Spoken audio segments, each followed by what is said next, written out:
తన అక్క పనిలో ఉన్నప్పుడు కుండలను మార్చేస్తుంది మంగ. ఆ మరుసటి రోజు ఉదయం, ఇప్పుడు తీసి చూస్తా, నాకు తప్పకుండా బంగారు నాణెమే వస్తుంది అంటూ మంగ అక్క దగ్గర్నుంచి తీసుకొచ్చిన కుండలో చేయి పెట్టి నాణెం బయటికి తీస్తుంది. మళ్ళీ ఇత్తడి నాణెమే వచ్చింది. ఇంతోటి ఇత్తడి నాణెం కోసం నేను అంత కష్టపడ్డానా? అసలు ఈ స్వామీజీలని నమ్మకూడదు.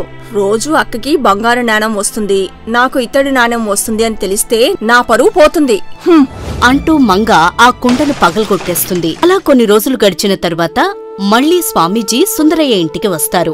ఏమ్మా, అంతా బాగున్నారా? మీ దయవల్ల అంతా బావున్నాం స్వామి. మీరు ఇచ్చిన కుండలో ప్రతిరోజు బంగారు నాణెం వస్తోంది. మీకు చాలా కృతజ్ఞతలు స్వామీజీ. ఏమ్మా, నువ్వు కుండెందుకు పగలగొట్టావు?